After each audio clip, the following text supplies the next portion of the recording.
Tudo bem com vocês? Como estão sendo esses dias aí de conferência? Nos foi dada essa responsabilidade e essa honra de estar encerrando esses 3 dias, que pelo que eu sei está sendo uma bênção. Como o pastor Alexandre falou, meu nome é Cristiano, eu sou ali de Taubaté. A gente tem servido a igreja através ali do Ministério Sonho de Deus, através do ofício apostólico, e sou casado com a Leila há 20 anos. Nós temos 2 filhos, o Caio de 14 anos e a Bruna de 10. Infelizmente ela não pôde estar aqui comigo. O Caio pegou uma infecção de amígdala, está 1 semana de cama. O pescoço dele, o rosto emendou com o peito, o pescoço dele ficou uma coisa só. Não está comendo, daí ela está direto com ele lá. Infelizmente ela não pôde estar aqui, mandou um abraço para vocês. Mas eu estou muito feliz de estar aqui nessa noite.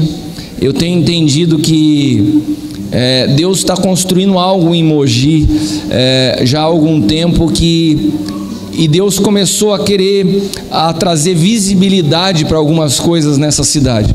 Nós precisamos entender que todas as coisas em Deus, elas se movem de forma profética, e se nós não entendemos seus sinais e não ouvimos a sua voz, a gente corre o risco de perder o timing das coisas. Nessa noite, quando eu estava orando antes de subir ali para a palavra, eu falava: Senhor, o que o Senhor tem para essa noite? E eu pensando naquilo que o Senhor gostaria que eu ministrasse, e Dário, não saía outra coisa da minha cabeça senão a tua vida. Engraçado que eu estava orando pela palavra, pelas coisas, e o Senhor me falava de você. Eu quero te dizer que eu me sinto honrado de você estar aqui hoje me ouvindo. A palavra de Deus diz que o apóstolo Paulo, em Gálatas, que a ninguém mais conhecemos segundo a carne, mas segundo o Espírito.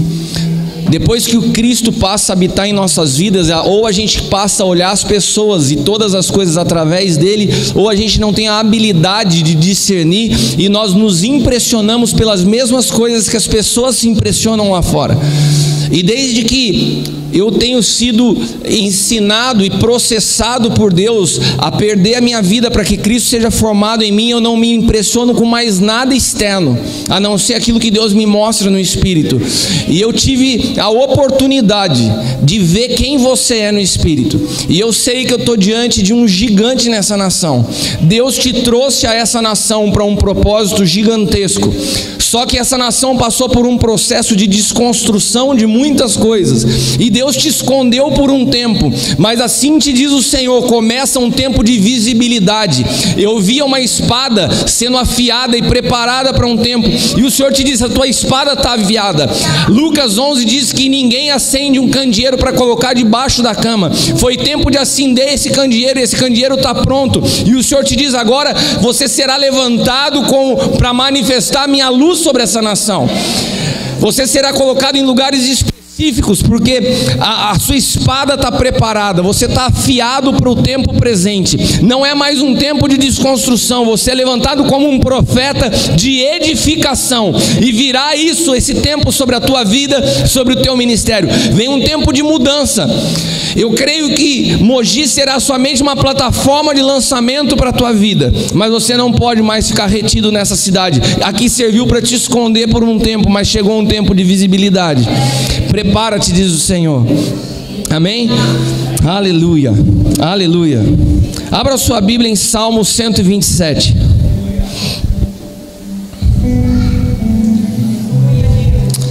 Salmo 127, versículos do 1 ao 5.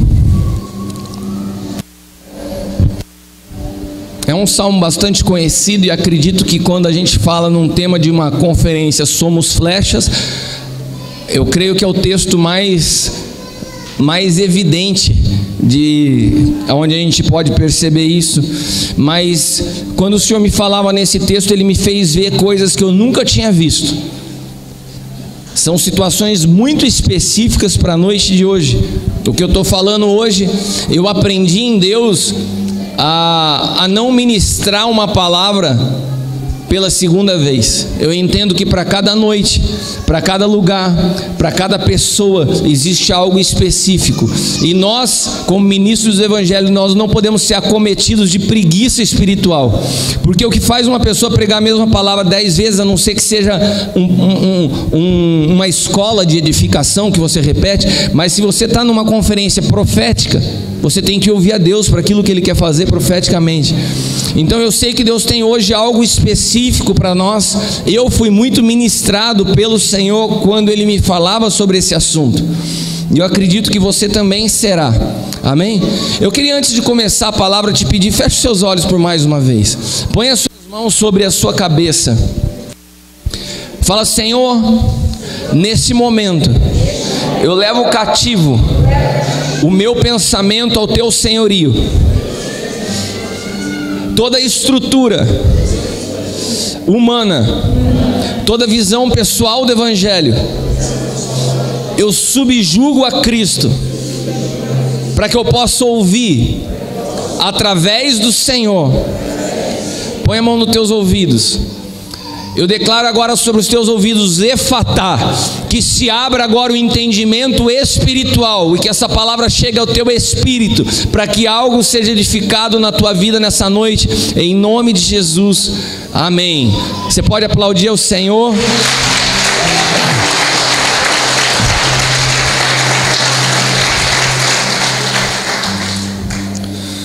Antes de entrar, antes que eu me esqueça, porque às vezes a gente vai indo, se empolga, queria mais uma vez agradecer você, Alexandre, e sua esposa, de terem me convidado. Para mim, estou muito feliz de estar aqui.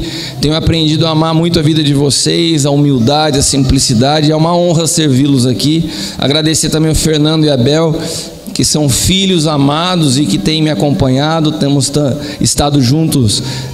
Tiveram ontem comigo lá e vieram aqui de novo. Me sinto honrado também de vocês estarem aqui.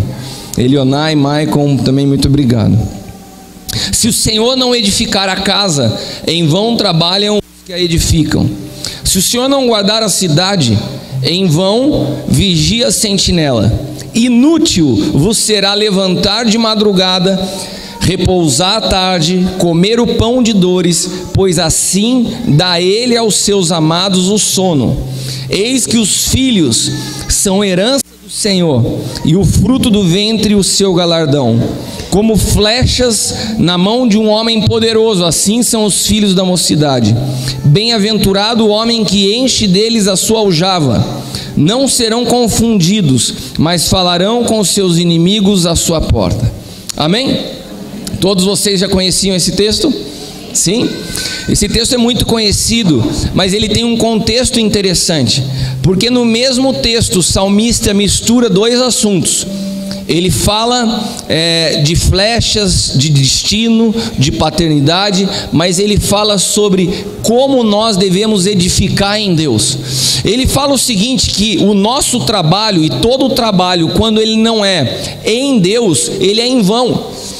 Se você não entender que o trabalho do teu braço, a força do teu braço, ela não pode contribuir para um propósito de Deus, você corre o risco de achar que você cumpre algo em Deus pelo que você está fazendo. E a palavra diz aqui: se o Senhor não edificar, em vão trabalham os que edificam. O que eu estou querendo te dizer nessa noite é que há muitas pessoas que estão trabalhando em vão, porque o Senhor não está naquilo que você está edificando.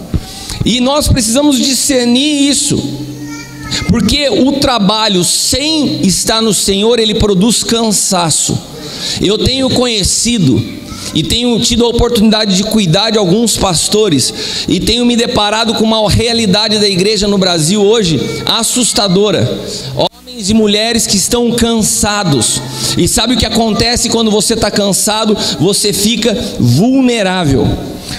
O descansar não é no sentido de, vamos tirar férias do ministério. Esse descanso, você pode ficar 1 mês em Caraguá, você pode ficar 2 meses em Ubatuba, você vai voltar cansado, porque esse tipo de cansaço não se resolve tirando férias. O descansar é fruto de uma confiança em Deus.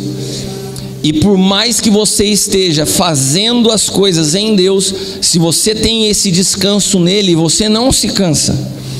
Agora, quando alguém está cansado, ele toma decisões permanentes debaixo de situações que são temporárias. Eu vou repetir isso para você. Se você está cansado, se você está cansado no seu matrimônio, se você está cansado no teu trabalho, se você está cansado com os problemas da sua vida, você corre o risco de tomar decisões permanentes em situações que são temporárias. E Satanás, sabendo disso, ele sempre tenta potencializar os problemas da nossa vida. Essa semana eu tive um caso de, no mesmo dia, 2 pastores que eu cuido, passando por uma situação terrível. Um deles me ligou praticamente embriagado ao telefone, tinha saído de casa, se separando da mulher, e pegou uma moto e falou: eu vou sumir. Gente, eu estou falando do que está acontecendo no evangelho dessa nação, é assustador. Como que um homem que anuncia o evangelho, que está à frente de um povo, chega num estado desse? E quando ele chega num estado desse, ele está disposto a fazer uma loucura, tomar uma decisão que é permanente por causa de um problema temporal, de um dia. E eu falei para ele: por favor, não faça nada agora, porque a decisão que você tomar nesse estado, ela pode produzir algo para o resto da sua vida. Você não está em condições de tomar uma decisão. E naquele momento a única coisa que eu fiz não foi exortá-lo, foi corrigi-lo, foi simplesmente amá-lo, falar para ele: cara, você tem um porto seguro, eu quero te ver, eu preciso estar com você. Ele falou assim: eu estou com vergonha. Eu falei: você não precisa ter vergonha, eu quero só te dar um abraço. Eu tive com ele no sábado, e num dia ele foi restaurado de uma situação que poderia ter arrancado a vida dele. Meus irmãos, eu não sei o que cada um de vocês está enfrentando, eu não sei quais são as situações que hoje exercem pressão na sua vida. Só não permita que nenhuma decisão seja tomada debaixo de situações de pressão, porque o cansaço, ele nos leva a tomar decisões radicais, permanentes, em às vezes situações que podem ser resolvidas e que às vezes no meio da pressão você não enxerga. E por que eu estou falando sobre isso? Porque nesse texto nós vemos que se o Senhor não edifica a casa, em vão trabalham. Tem pessoas trabalhando em vão, tem pessoas que estão cansadas, porque não estão fazendo aquilo que o Senhor falou para fazer. Sabe, essa semana eu tive pelo menos em 3 cidades diferentes pregando o Evangelho. Eu fui para Campinas, eu voltei, eu ministrei para os meus filhos de manhã, ministrei uma conferência à tarde com meu filho doente em casa, tive que ir a São Paulo pelo trabalho. Se você me perguntar, você está cansado? Eu estava cheio de expectativa para estar aqui nessa noite, porque quando eu sei que eu estou fazendo algo em Deus, eu não me canso. Agora, quando eu não estou fazendo o que Deus me falou para fazer, qualquer coisa que eu faça vai me cansar. As pessoas me cansam, falar me cansa, pensar cansa, a vida cansa quando você não está em Deus. E você pode ter dinheiro, você pode ter férias, aonde você estiver, você leva esse cansaço junto, que na verdade é a ausência de propósito, é a incapacidade de olhar aquilo que Deus tem como destino para a tua vida. Tem pessoas morrendo nessa nação por falta de cuidado e visão profética, desconhecimento do propósito de Deus. A obra de Deus não é fruto de imaginação humana. A igreja não nasceu no coração de um homem. A igreja, ela tem várias analogias no Antigo Testamento que apontam para ela. Nós podemos falar da arca, nós podemos falar do tabernáculo, nós podemos falar do templo. Cada uma dessas estruturas era uma referência, era uma sombra que apontava para a igreja. E eu te pergunto, a arca nasceu no coração de Noé, ou Deus especificou cada detalhe do projeto daquela construção?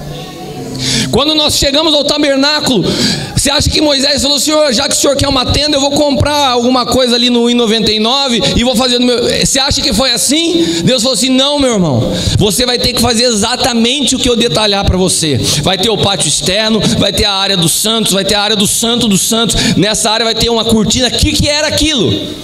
Deus estava dando uma sombra do que seria a igreja, com cada detalhe no seu lugar. E depois chega no templo. Quando chega na construção do templo é mais incrível, porque o templo não nasceu no coração de Deus. Se você lê as escrituras, Deus nunca pensou na construção de um templo. Mas Davi, era um filho diferente.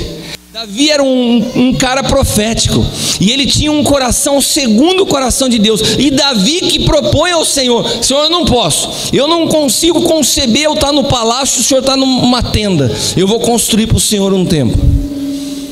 O Senhor olha para Davi e fala assim: meu filho, você é demais, né?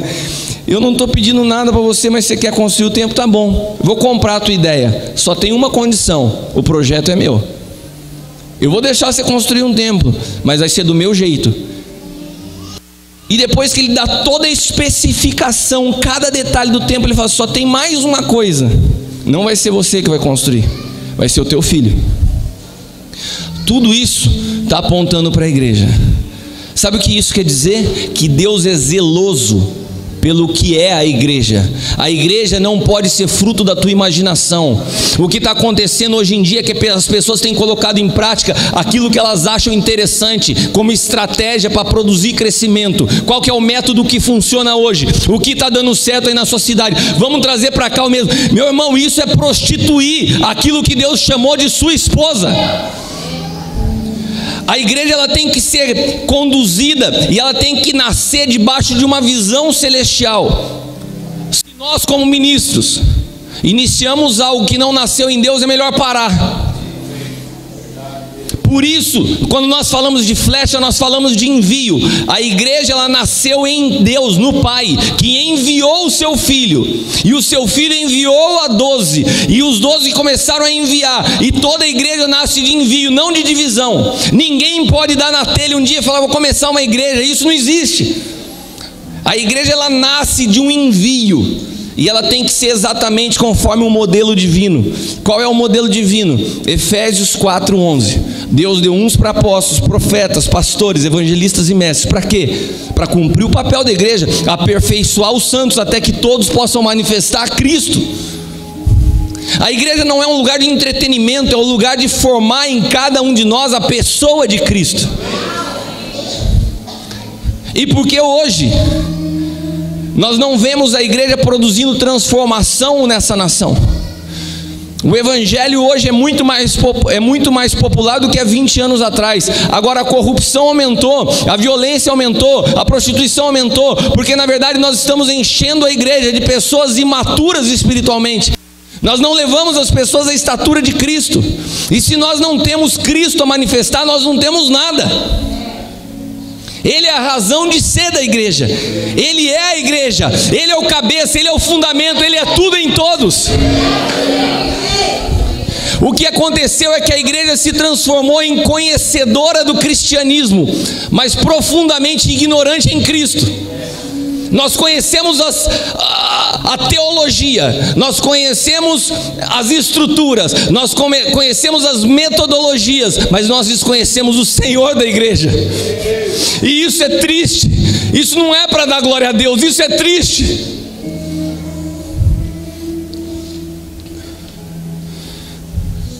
A palavra cansado, essa palavra cansado usado nas escrituras é a palavra avef no original. Ela vem da mesma raiz da palavra escuridão. Sabe o que quer dizer? A pessoa cansada, ela está em trevas. O cansaço pode vir na sua vida através de diversas situações. Um período de longa espera. Meu irmão, guarda isso no teu coração, porque esperar é uma chave. Eu fui surpreendido hoje pelo Senhor quando Ele me pediu para estudar a palavra esperar, Alexandre. Eu nunca tinha estudado essa palavra, Dário. Eu fiquei surpreso com o significado da palavra esperar. E quando você espera muito tempo e tem uma expectativa que não acontece, você se cansa. Esse cansaço te coloca em trevas. Intenso estresse, desesperança, decepção, falta de entendimento. Em todas essas situações, se você está passando por isso hoje, eu quero te dizer, em nome de Jesus, você precisa de descanso. Você precisa de descanso, porque você está vulnerável, cansado. Sabe o que acontece? Você está tentando resolver as coisas na força do teu braço. Você começa a tentar imaginar o que vai acontecer daqui uma semana, daqui um mês, daqui um ano, e você fala, eu não vou conseguir resolver, e isso vai te trazendo angústia. A palavra de Deus diz que cabe a cada dia o seu mal. Você tem que aprender a descansar, que o futuro pertence a Ele, e daqui a uma semana essa situação que parece impossível, ela pode se resolver da noite para o dia. Isso se chama confiança, isso se chama esperança naquele que não pode falhar.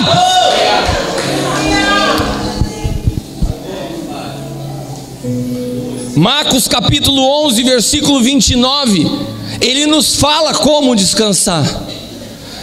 Mateus 11, 29 está escrito: tomai sobre vós o meu jugo, aprendei de mim que sou manso e humilde de coração, e encontrareis descanso para as vossas almas. Como que você encontra descanso? É pedindo férias das suas atividades? É pedindo um tempo no seu relacionamento? É saindo do teu trabalho? É mudando de igreja? Não, meu irmão, o teu cansaço é desconhecimento da pessoa de Cristo. Quando você está nele, você encontra descanso para a sua alma. E a palavra descanso, escrita aqui em Mateus, é a palavra anapausis. Essa palavra significa interrupção do trabalho. Qual trabalho? O teu. Porque a palavra diz que é o Senhor que edifica a casa. Sabe, nós fomos criados num período da história onde o fazer tem consumido a muitos. Nós fomos criados num período da história onde o ativismo religioso tomou a igreja. Abra sua Bíblia em Lucas capítulo 10, versículos 40 e 41. Lucas 10, 40 e 41. Não fica preocupado com barulho não, meu irmão. Eu sei que quando você traz algo da parte de Deus, eu vejo às vezes quando a gente é anfitrião, você está com a cara de preocupada, né? Eu vou falar para você o que eu vou ler agora. Marta. Se preocupa não, irmã. A gente sabe exatamente o que acontece no espírito quando você começa a trazer uma palavra como essa. Isso aí não tem problema nenhum.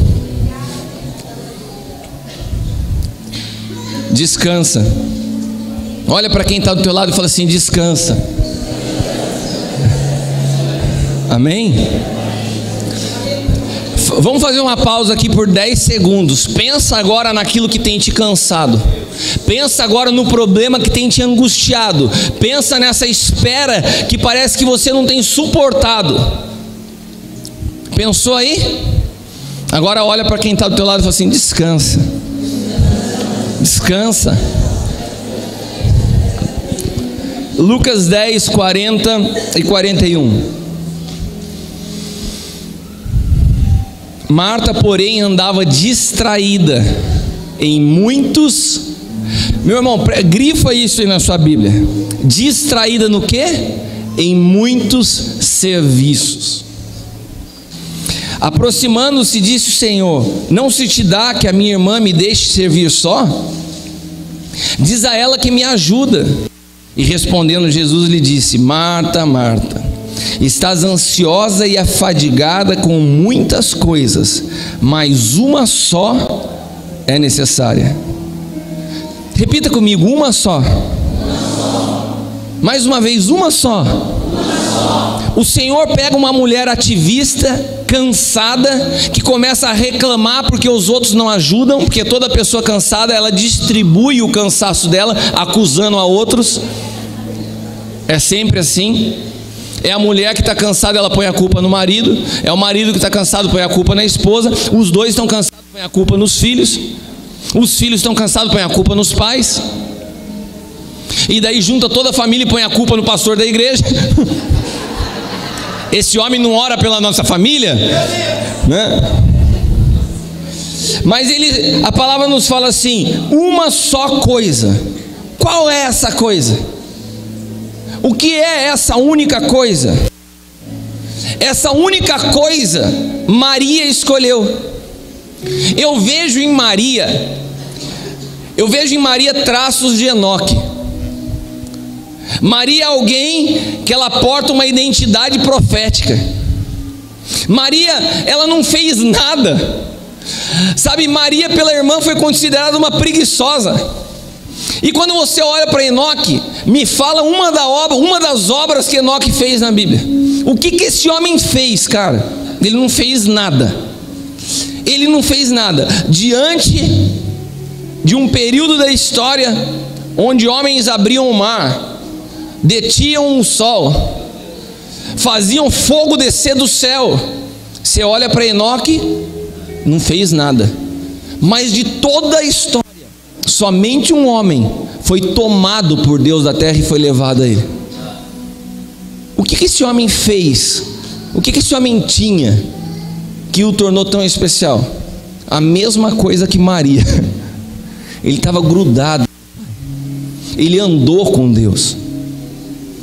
Sabe, de todas as coisas que você faz na sua vida, a mais importante é saber o que você carrega dentro de você. Esses homens todos na história, eles seguiram a Cristo, mas nós não somos uma geração que pode se contentar em seguir a Cristo. Nós precisamos entender o que é transportar a Cristo, porque hoje Ele habita em nós. Só que isso se tornou um chavão. A igreja fala que nós carregamos a Cristo como se estivesse falando que a gente carrega um saco de banana. A gente não tem entendimento do poder que ressuscitou a Cristo dentre os mortos habitar dentro de nós. A gente não sabe o que é isso. Nós desconhecemos isso. Sabe por quê? Porque só pode fazer uso disso quando você alcança maturidade. A Bíblia fala que quando você entrega a sua vida ao Senhor, você nasce de novo. Ele passa a habitar em você. O Espírito dele se funde ao seu, se torna um.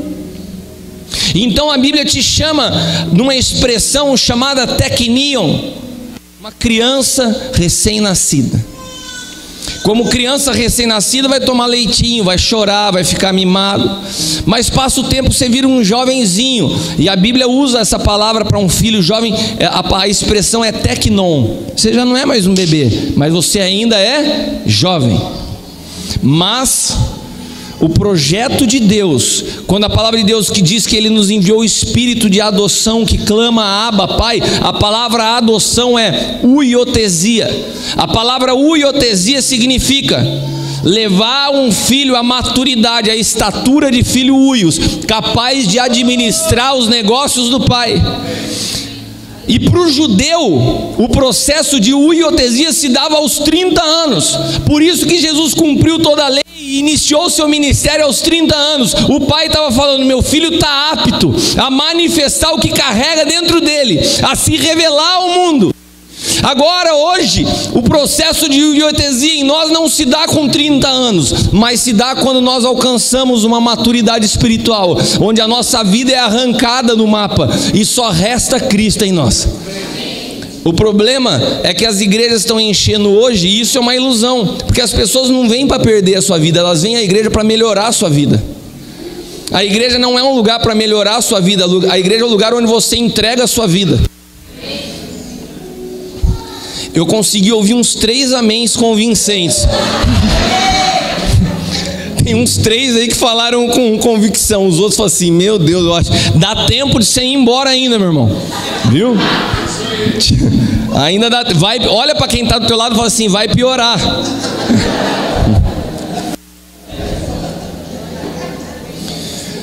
Mas como eu falava para vocês, eu vejo em Maria traços de Enoque. Alguém que entendeu que a única razão de existir é estar nele. Não tem outra. Não tem outra. Não tem nada que você possa fazer para ele te amar mais do que ele já te ama. Então, se não está no fazer, está o quê? Está em estar nele. Por isso que nós somos ramos. Nós precisamos simplesmente de estar conectado à videira, para que a vida dele flua sobre nós.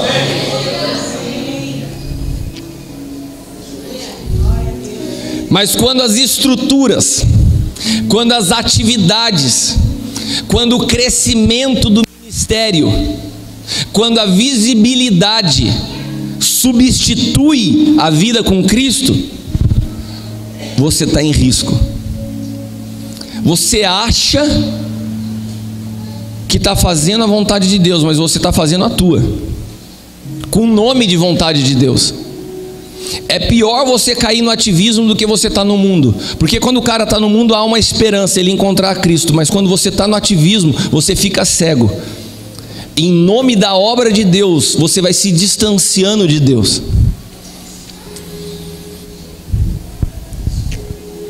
E você quer coisa mais frustrante do que trabalhar e não ver resultado? Porque quem trabalha para si, trabalha para o resultado. Quem trabalha em Deus, trabalha para ver fruto. E quem trabalha em Deus que espera fruto, não depende do seu trabalho, porque fruto é só o Senhor que pode dar. Esse texto, como eu falei para vocês, ele é muito interessante, porque ele nos remete a uma confiança que nos traz descanso. Eu estou falando para vocês que eu aprendi na prática. Deus precisou arrancar o controle da minha vida de uma forma radical. Quantos anos na minha vida eu preguei sobre descansar em Deus? Quantas vezes na minha vida eu falei assim: Senhor, Tu és tudo para mim, é tudo que eu preciso, é só o Senhor. Ele falou assim: então vamos ver isso na prática. Arrancou tudo para ficar só Ele. Você está rindo? Isso vai acontecer com você também, meu irmão. Se você quer que Cristo seja formado em você e que Ele seja tudo na sua vida, ninguém consegue ter Cristo formado se não colocar Ele como a única coisa da sua vida. Ó, eu não estou falando de prioridade, eu não estou falando daquela escadinha ridícula. O primeiro lugar é o Senhor, depois é o ministério, depois é a família, depois... Cara, isso não existe. Quando Cristo está em você, Ele não faz parte dessa hierarquia, Ele é tudo.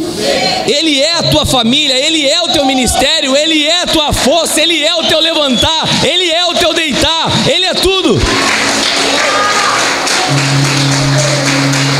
E nós só aprendemos isso quando perdemos tudo. O maior presente de Deus na minha vida não foi as coisas que Ele me deu, foi as coisas que Ele tirou. Aleluia. E esse texto nos fala desse descanso insano, desse descanso inexplicável, que no meio do caos você não faz nada, mas você se sente seguro. É inexplicável. É a paz que excede o entendimento. Esse descanso que nos faz estar na aljava, como uma flecha esperando o momento certo. Agora, se você está numa aljava, você tem que esperar o momento certo de ser lançado. A flecha não pode pular da aljava por si mesmo e falou: chegou o meu tempo. Não existe isso. Isso nos remete a uma dependência sempre de alguém. Quando Deus fala de filhos, automaticamente Ele fala de pais. Quando Ele fala de filhos, Ele fala de tutores. O problema é que nós estamos numa geração que depois de 10 dias de conversão, as pessoas já se sentem aptas a serem pastores de igreja. Assistiram meia dúzia de vídeos na internet e já acham que sabem tudo. Uma geração precoce, e a consequência disso é a morte que nós estamos vendo, porque não souberam esperar. Porque quando se viram conhecedoras do evangelho dentro da igreja, muitos olham para o pastor e falam assim: eu já sei mais do que ele, então eu vou sozinho. Eu quero te dizer uma coisa: é natural que como filho chegue um momento que você comece a saber mais do que seu pai. Deus criou os filhos para ir além do seu pai. Só que tem uma chave. No reino de Deus existe um protocolo profético. Você pode saber mais, você nasceu para saber mais, você foi preparado para ir mais longe. Só que você não vai se o teu pai não te lançar. E se você não sabe esperar, você não vai atingir como flecha o alvo.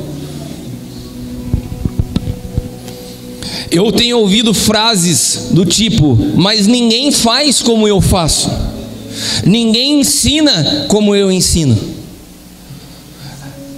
Nessa hora que a gente consegue entender o poder da aljava, o poder de esperar, o poder de ter alguém em nossas vidas para discernir o tempo de envio. Sabe aquela história de Eliseu, quando ele passava diante de uma região onde havia uma mulher que foi dada o nome a ela na Bíblia pelo nome da região, a chamada Sunamita? Quantos conhecem essa história? Esse profeta passava por ali, e a Sunamita diz que ela percebe no espírito que ele era um homem de Deus. Eis ali um homem de Deus. Para muitas pessoas, quando ela fala, eis aí um homem de Deus, ela estava honrando a ele, mas ela não estava, ela só estava reconhecendo. Reconhecimento não é honra, porque a honra materializa o reconhecimento. Então ela resolve construir um quarto para o profeta. E daí, quando ela constrói um quarto para o profeta, coloca uma cama, coloca uma mesa, coloca uma cadeira e coloca um candeeiro, tudo simboliza os proféticos que eu não quero entrar aqui agora. Ela honra um homem de Deus. E quando ela honra, a honra, ela ativa algo no espírito, porque a honra, ela nunca para em si só, tem um ciclo que fecha a honra. É natural que quem honra acessa uma recompensa que vem do próprio Senhor. A palavra de Deus fala: ninguém dá um copo de água a um profeta sem receber junto disso um galardão. E quando ela desperta isso, vem um comando do céu que pega direto Eliseu e fala assim: eu não consigo dormir com essa carga nos meus ombros, eu tenho que fazer algo para essa mulher. Você sabe que esses dias eu experimentei isso. Nós estávamos indo falar sobre a centralidade de Cristo numa conferência no México. E eu tinha que viajar no dia seguinte, eu não tinha um centavo no bolso um dia antes. Eles tinham pago a minha passagem, minha estadia, mas é difícil você viajar para outra nação sem nada no bolso. Quando acabou o culto, duas menininhas, uma de 10 e uma de 11 anos, vieram com a sua mãe até mim. Essa mulher, essa mãe, ela é separada, o marido, o homem, deixou a casa para sair com outra mulher e abandonou a mãe com duas meninas. Uma dessas meninas ia brincar em casa às vezes com a Bruna, com a minha filha, e a Bruna nunca mais convidou ela para ir lá brincar em casa. Sabe por quê? Porque ela chegava lá em casa para brincar, e às vezes eu estava sentado preparando a palavra, ou estava vendo um jogo de futebol na televisão, a menininha colava do meu lado e não ia embora. Ô tio, o que você está fazendo? Eu estou preparando a palavra, Ana, posso ficar com você? Eu falei, pode. Daí a Bruna falou, você não veio para brincar comigo? Você vai ficar aí com meu pai? A menina com uma carência da figura paterna. Você não sabe o desespero que eu ficava quando eu via aquela cena. Eu tinha vontade de encontrar esse pai e arrebentar ele. Um homem, quando faz isso, não tem noção do que ele produz nos seus filhos. Mas essa menininha, quando acabou o culto e ela sabia que eu ia para o México, ela tinha recebido depois de meses que o pai passava ignorando a elas. Ela falou assim, tio, desculpa, eu me enganei, ela me chama de AP. Ela falou assim, AP, meu pai enviou uma mesada esse mês. Eu pensei, eu nem me liguei que ela estava falando da viagem. Falei, é verdade. E a outra falou assim, as duas chamam Anas, né? A outra falou, eu também. Falei, pô, que legal, cara, seu pai é demais, né? Eu não falo para elas que ele é um mala, mas eu falei, que legal que seu pai mandou. Ela falou assim, olha, R$50. Falei, cara, o que você vai fazer com isso? Não, a gente veio trazer para semear na tua viagem.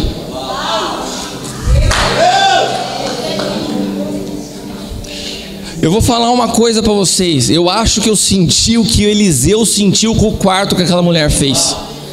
Eu não consegui dormir durante a viagem sem pensar nessas meninas. Falei, Senhor, o que eu faço por elas?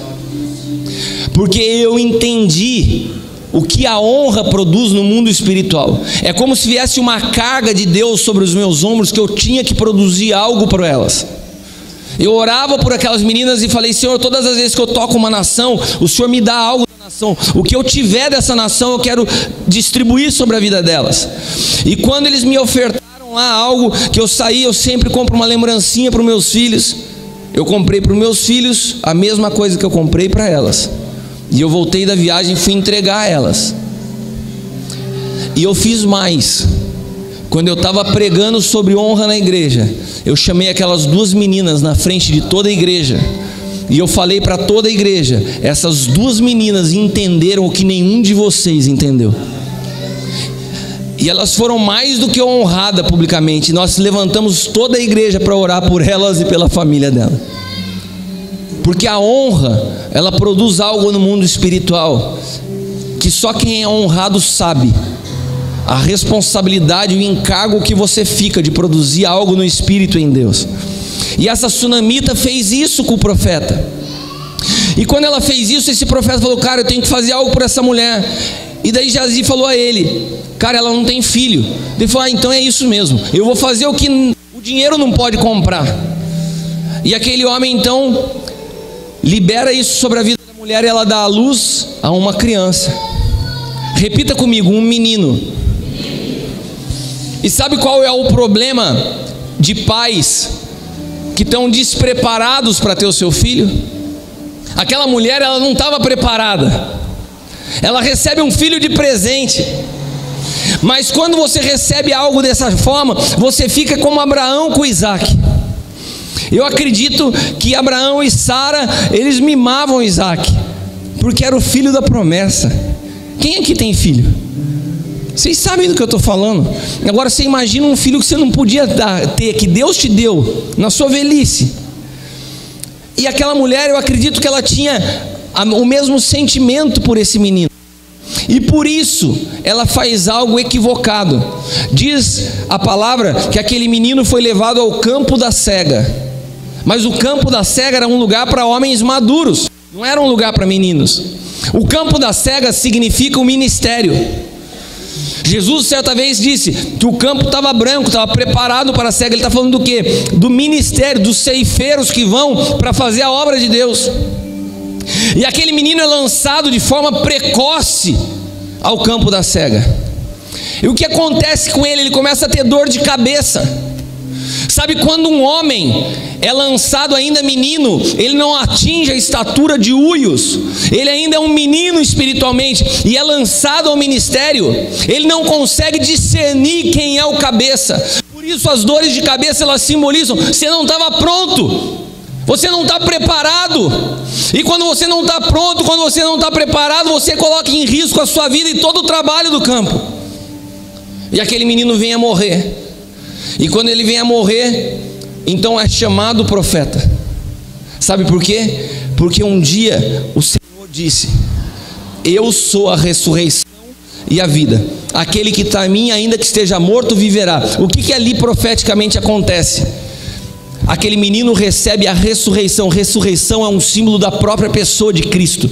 E isso nos aponta para algo: só está apto ao ministério quem recebe Cristo como seu cabeça, como sua vida, como seu tudo. Se você não tem maturidade em Cristo, aprenda a esperar na aljava o tempo correto. Nós estamos vivendo dias que homens estão sendo lançados ao ministério de forma precoce. São meninos espirituais, não tem problema em ser meninos espirituais. O problema está em ser precipitado. O problema está em permanecer a vida toda como menino. Não há problema passar pela fase de menino. Todos nós passamos. Agora, existem dois riscos: é você permanecer como menino, ou você precipitadamente adiantar os tempos na sua vida. O kairós de Deus para cada um acontece numa estação.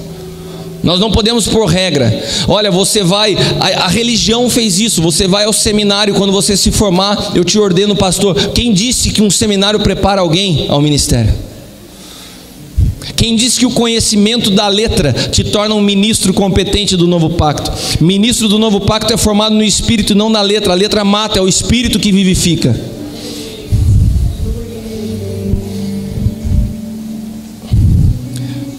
Abra sua Bíblia no Salmo 62, versículo 5.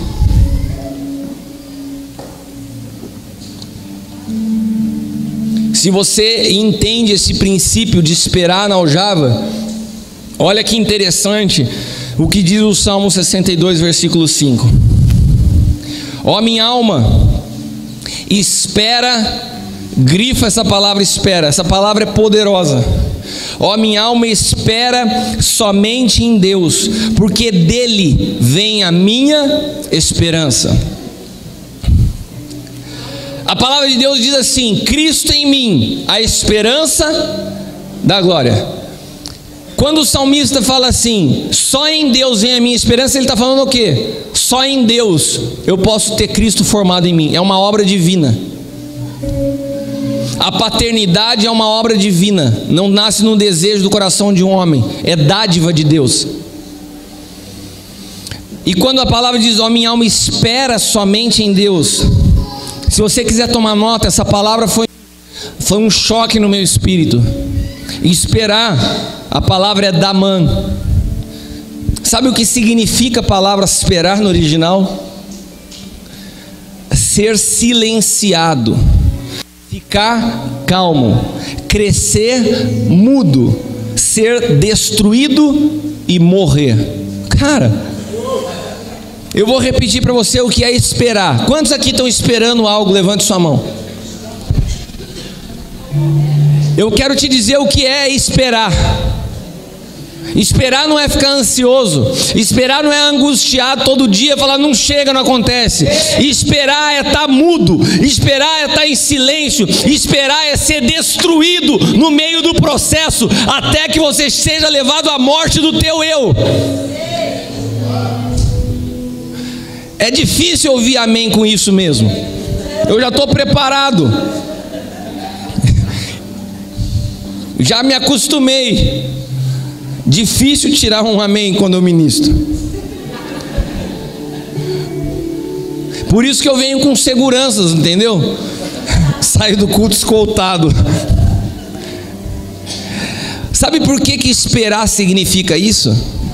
Porque o processo de espera na aljava é o processo de formação de Cristo em nós. Repita comigo, esperar é viver o processo de formação de Cristo em mim. Toda vez que você interrompe o processo, você continua um menino espiritual. Cristo só pode ser formado quando esse processo se completa na tua vida. E esse processo, ele tem sempre a necessidade de um agente externo.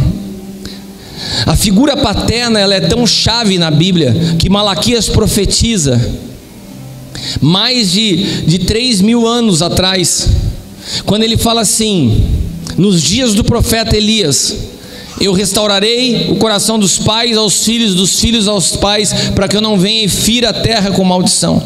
Do que Malaquias está falando? Quando a Bíblia fala dos dias de Elias, Elias é um símbolo do ministério profético. O ministério profético e o ministério apostólico foram roubados da igreja por séculos.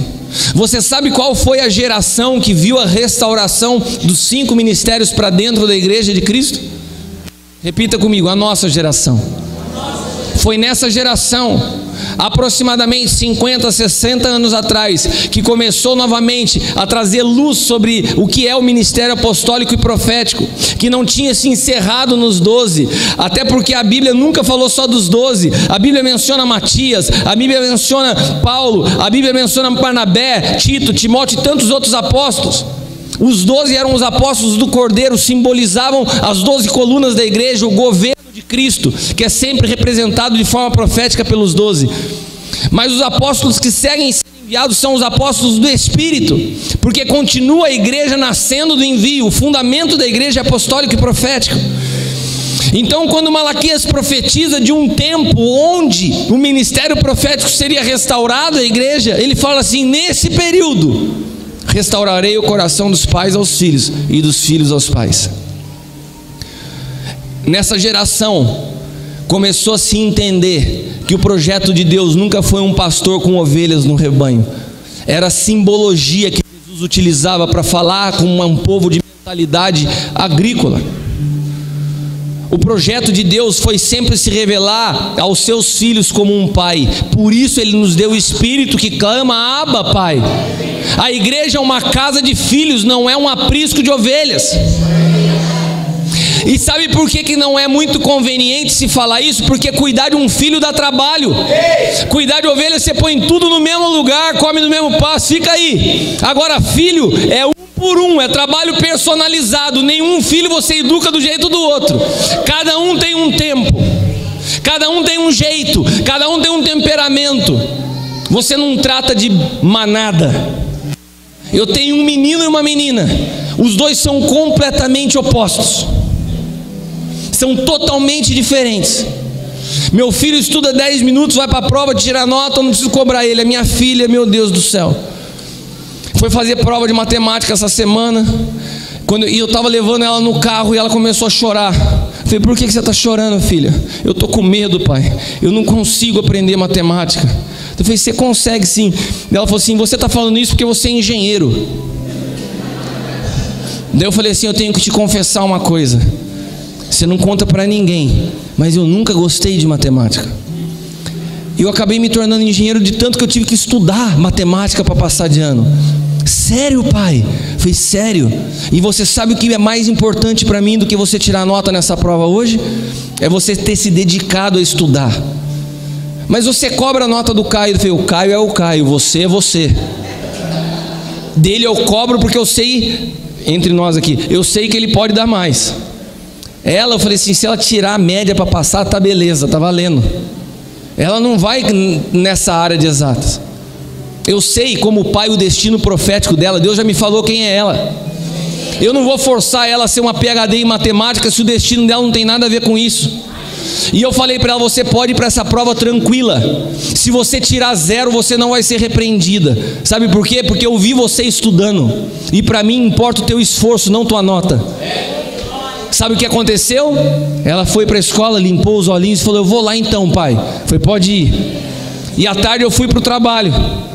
Passaram-se 2 horas, ela me ligou. Fui a última a sair da prova, mas eu consegui acertar tudo.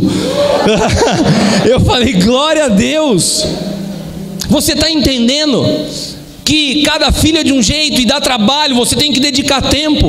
Tem gente que fica criticando o assunto paternidade, e todas as pessoas que criticam é que na verdade tem uma ferida no seu coração de algo de errado que tiveram com seu pai natural. Criticam a partir das suas experiências negativas.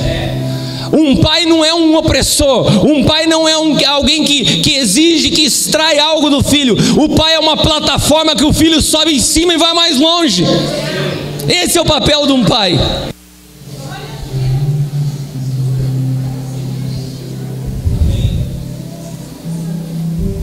Um pai é alguém necessário no processo de Cristo ser formado em nós.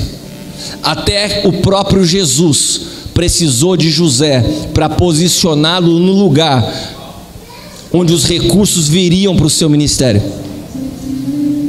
José posicionou Jesus. José teve 3 sonhos proféticos e o Senhor falava para ele, vem para cá, vai para lá. E por que Deus ficava mexendo com José? Porque Deus estava vendo que os magos estavam vindo no deserto, estavam vindo com ouro, com incenso, estavam vindo com os recursos para o ministério de Jesus.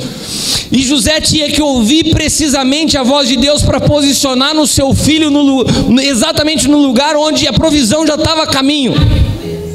Sabe o que um pai faz na vida de um filho? Posiciona ele no lugar do seu destino profético. Se Jesus precisou de um pai para o posicionar, por que você não precisa, meu irmão? Por que você acha que pode caminhar sozinho? Sabe o que reflete a sua vontade de caminhar sozinho? A soberba de quem não quer se sujeitar a ninguém. Mas o reino de Deus não é um reino de pessoas isoladas. Se você quiser isso, vá ser monge lá no Tibete, porque o reino de Deus é um corpo onde nós precisamos uns dos outros. A igreja é um corpo. E esperar na aljava é ser processado em silêncio até que o teu maior inimigo seja arrancado da tua vida. E esse maior inimigo é você mesmo.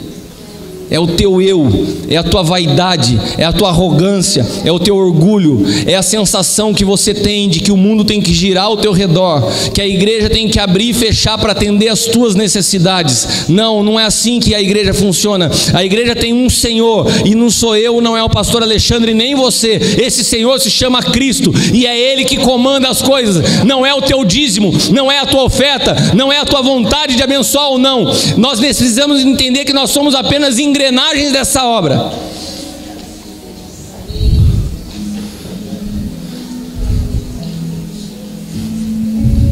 A humildade que o Senhor procura em nós é a humildade necessária de esperar o tempo que for para sermos lançados. Você pode ensinar sobre humildade, você pode até ter conceitos sobre humildade, você pode saber decorar versículos sobre humildade, você pode até pensar que você é humilde, mas se você não se sujeita, é sinal que você está longe de ser humilde. Porque a humildade não é fruto de conhecimento nem de uma decisão, é restauração da tua identidade em Cristo. Quando Cristo, Ele toma a minha vida, eu começo a entender que não se trata de mim, se trata dEle. Eu começo a olhar as pessoas pelos valores que elas têm para Cristo e não para mim. Eu não preciso falar baixinho para ser humilde. Você já viu gente que quer ser humilde e começa a falar assim: ai, querido, e faz uma vozinha e fala baixinho para mostrar uma humildade, um coração cheio de altivez, mas acha que se torna humilde pelo jeito de falar. Comigo não cola. Eu não preciso me portar como coitadinho para reconhecer a importância de cada irmão na minha vida. Humildade é quando você troca a tua vida pela de Cristo, e você pode falar como Paulo: não vivo mais eu, mas Cristo vive em mim, e a vida que eu tenho hoje na carne, eu vivo pela fé no Filho de Deus. A razão da minha vida é Ele. A paz que eu tenho é porque Ele é a minha esperança, e eu aprendi a descansar através de um processo de espera, que é ficar mudo, ser desconstruído, até que Ele seja tudo em minha vida.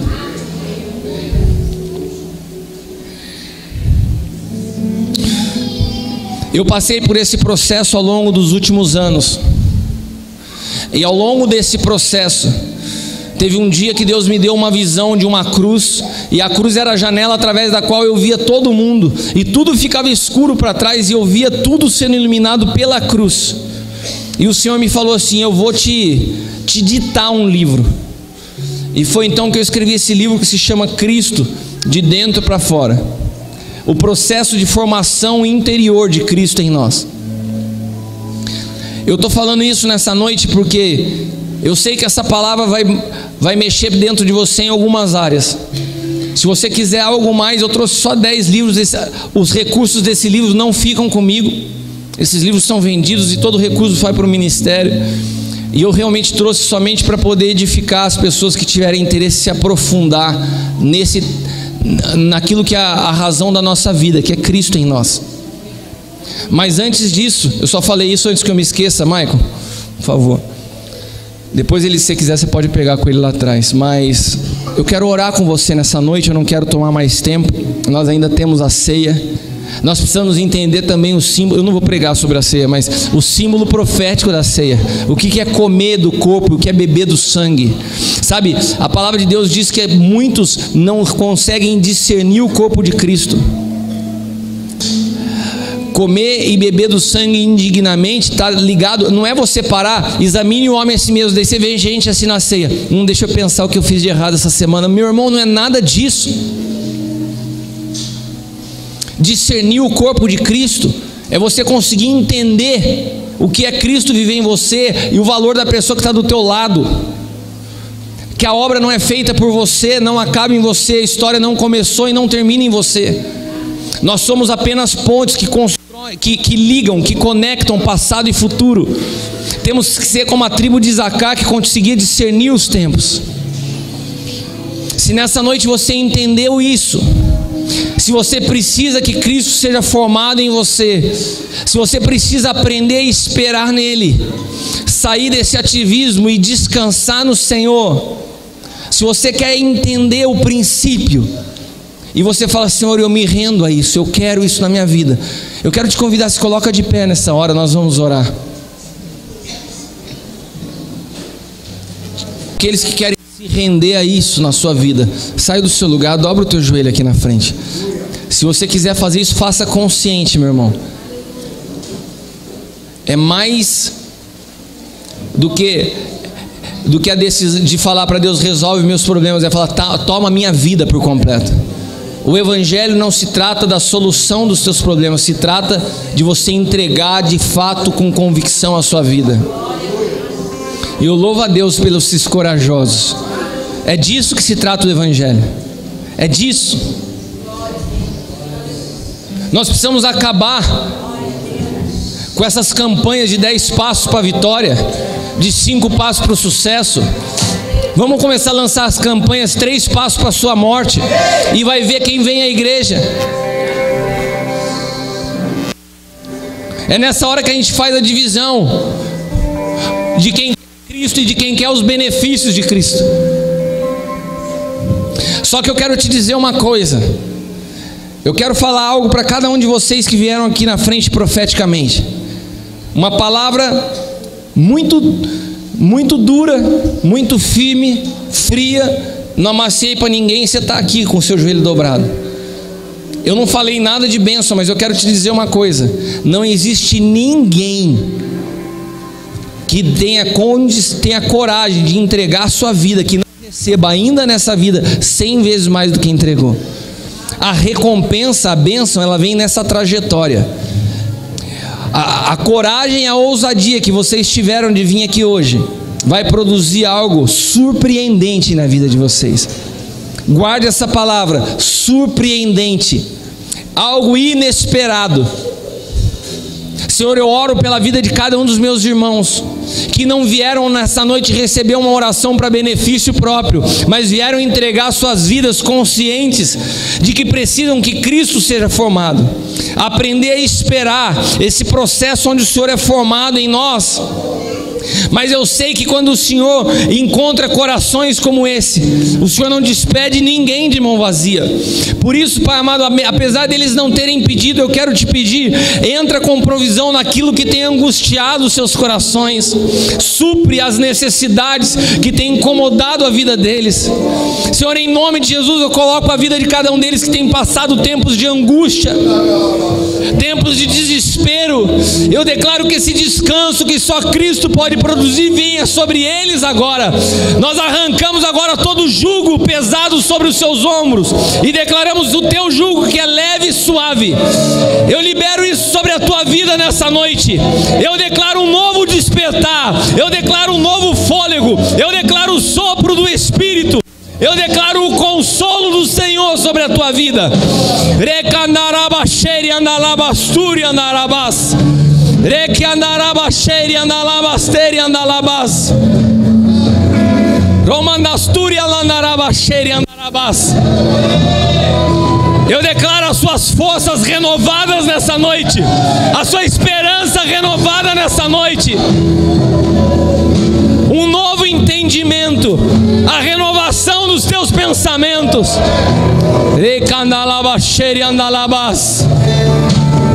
Sopra Espírito Santo sobre eles agora. Leva eles a conhecer de Ti. Eu declaro a mente de Cristo. Eu declaro a mente de Cristo.